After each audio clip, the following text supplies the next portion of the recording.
welcome back to Wonder of Faith. I'm Anthony Bush, and I'm back. It's been a while since I've done a video, but I finally found some time to. I've been busy with school and other things, but now I'm ready to continue once again this journey with you here on YouTube.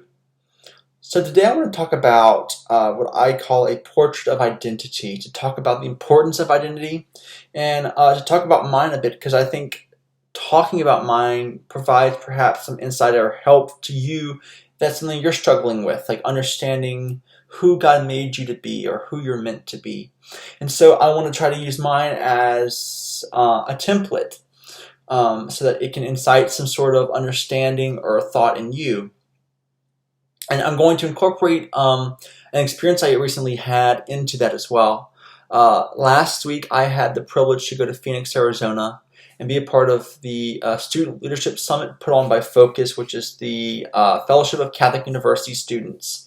And a big part of that was identity. So I'm going to talk about what I learned there and kind of apply it to my own self-understanding so that we can get a portrait, so to speak. So identity is important because our actions come forth from who we are. We can't truly act with full knowing without understanding what meaning the action has. And that requires us to understand who we are to act in such a way.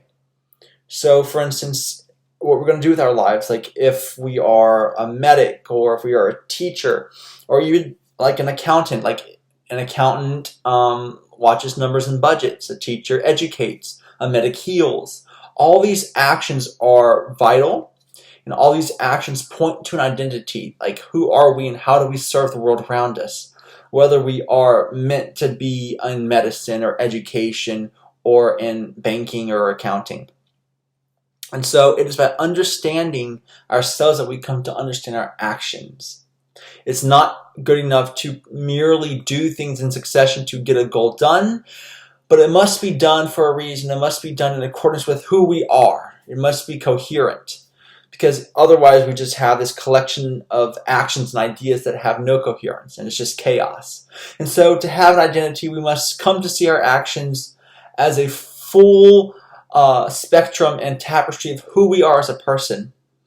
We are not our actions, but our actions reflect who we are nonetheless. And so in regard to myself, I am first and foremost a creation of God. I am a son of God. And so with that identity, I act accordingly. And what I learned at the conference has a lot to do with this, because at the center of that, at the center of everything, there must be love. Love is truly the answer. And we hear that a lot with like a bunch of people who say it in a flowery way. But in authentically so, the answer, the center of being, of action, of self is love. And that's something that I've come to know in a very, very intimate way over the course of this last week. Why is that? Because we understand God to be love itself, and God is our creator and our origin, and therefore love itself is what brought us into being. So we must live out and act in that love in order to fully understand and convey who we are designed to be. For it is by an act of love that we live our life. Our life should be an act of love. So what does this mean? It means that as agents of love and actors of love, we are also called to be loved. Something that was really emphasized at the conference, and it's true, is that we all are looking to be loved, to be accepted regardless of our imperfections, our faults. We want someone to see the good and the bad in us, and we want them to love us all the less. And that's painful. I know from personal experiences that, like, especially college, you just want someone to be your friend. You want someone who will love you no matter what and act for your good. That is how we define love. It is the will and the good of the other. Notice it is a will and not an emotion. Emotions come and go, but a will maintains the course. It does not waver. So when we will the good of the other, that means we sacrifice ourselves. We take the time, we take the energy, we take the thought to sacrifice ourselves for someone else. To speak, to act, and to live for their betterment, to get them closer to heaven, get them closer to perfection, and allow them to be open and free to talk about who they are and to be accepted regardless. An unconditional love, that is what we search for. And so from that love, we come to form friendships and relationships and familial ties. It is that love for which everything comes forth, including our identity. Of course, in the orders, identity is associated with the virtue of passion, the ability to act and have a reasoning and purpose for what we do, by knowing who we are and what we are strong in. And so through identity, we come to know our place in the world. I think today especially, identity is something that's hard to come by because so many people live to just succeed in monetary gain and material means. So they just do whatever anyone tells them to do to get ahead. There is no true identity. There is no true substance, but just a hollow of a person because they spent all their time trying to please others and trying to get ahead according to how the world organizes itself. And by doing that, they circumvent their very selves.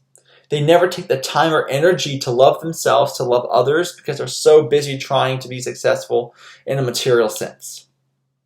And I think in the end that leads in loneliness and isolation and despair and with nothing, because of course money and everything else of that sort passes away. It is not permanent. But in our identity, we're called to seek out permanence, that which will last forever.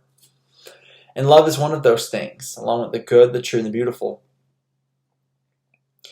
Our friendships, the people we care about, though we can struggle and sometimes relationships end, our ability to love and come into communion with others is meant to be forever. That is what we long for most. So most of the time we're trying to be successful so people see how good we are, because we're trying to earn it from them. We may start getting to the cycle of becoming what we need to earn the affection of others. And that leads to falsity, because we're not truly being who we're meant to be. We're only being what others want from us. But we're called to be more than that. Identity requires struggle. It requires us to truly sit down with ourselves and sit down with others and see, who are we? What do we struggle with? What is our pain? What causes us to suffer and hide? What causes us to be joyful and come out of ourselves? Both are important. By understanding that in ourselves and in others, we come to be united, to be together, to be like one. And the oneness, of course, the true oneness is God himself, who is perfectly one. We are made to reflect that oneness in ourselves as human beings. And so we have to come to focus on who we are made to be. Not who we want to be, not who we are told to be, but who we are meant to be. To discern, to ask God, to ask ourselves, and even ask those who know us well.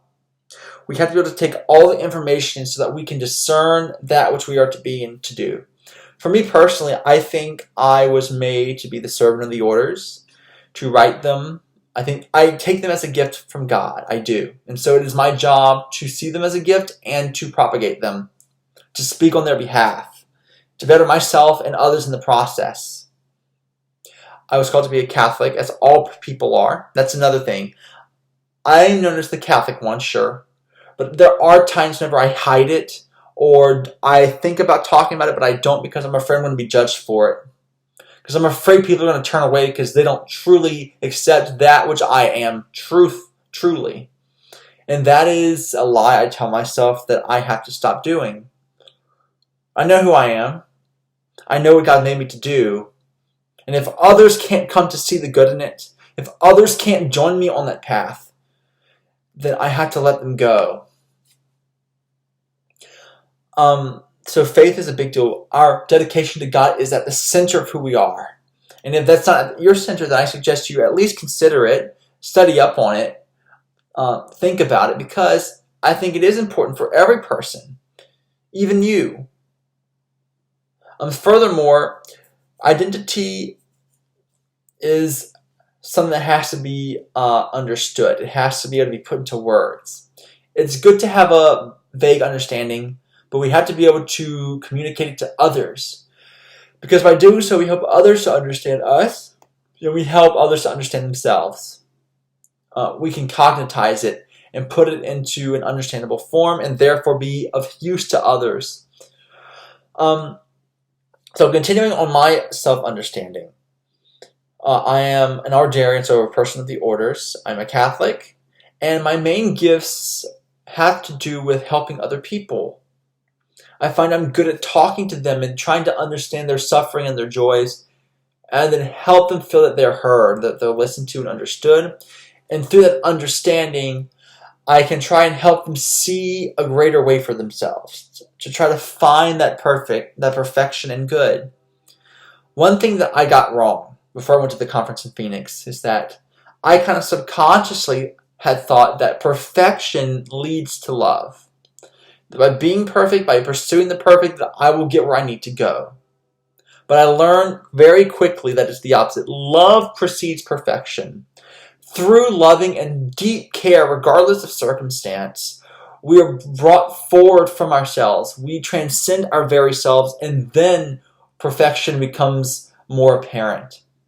I have to focus more on love than trying to be perfect.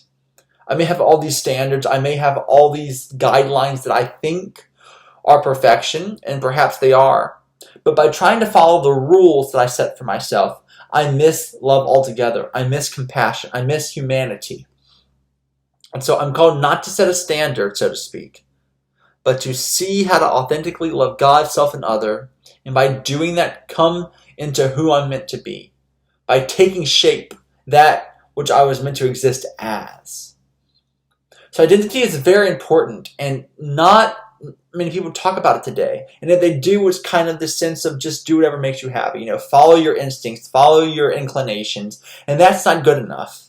We have to see reality as it is. We have to understand the goal at hand, which is to be good, to be whole. And then we have to do what's hard. We have to see our weakness. We have to see that which we are in all its good and bad. And then we have to strive to fully be who we are meant to be. We know where we go wrong. But by loving ourselves and pursuing greater things, we can mold ourselves into something even greater. Our mistakes, our imperfections become slighter. But we have to trust not ourselves, but we have to trust God first, the one who made us, the one who can help us through His grace, through His love, the love, ultimate. And then love others and allow them to help us too. Because life is about relationship. It is not about success. It is not about gain. It is about relationship. And if you asked Anthony 5 years ago if it was about relationship, he'd tell you no. He'd tell you it's about being good and loyal only. But following the rules. And following the rules are important. Following the good is important, but only if it is done with a heart, not just with a mind. And so now I pursue love. That is a part of who I am. I pursue love itself. I'm called to be compassionate. I'm called to be willing to open my arms to other people, to let them see my heart as I see theirs. And that's something I've been missing for too long. I've admitted it to myself. And if that's something you struggle with, I hope you can admit it too. If you're a man who thinks love is not manly, then I ask you to look again. Being loving is the most manly thing of all because it is by being vulnerable. It is about being open that we are courageous. All the men who don't do that are cowards. They cower. It's a harsh word, but it's true. To close off, to isolate, that's what is easy. To hide ourselves away, to be selfish. But by opening ourselves, even when it's difficult, even when it's painful, that's the most courageous thing that we as men can do. So I ask you to look at manhood once again. And women, I think you know how to do it, but you can't just do it for yourself to feel better, right? We have to be willing to listen to other people and allow them into our hearts. It's not just about being emotionally in tune or like saying what we need to say or being so candid that we just express that which we are thinking about, but we have to be tactful, right? We have to see the person in front of us and truly see what they need from us. And when we hone in and focus and reason about it, then we can be more perfectly emotional and available for women, and men too. 'Cause there are some men that are emotionally vulnerable, and I respect them so much because I know it can't be easy to have that and have other men not understand, but it's a good nonetheless. It's not a crime if that's the way God made you to be more loving and open about it. And so identity plays an important role.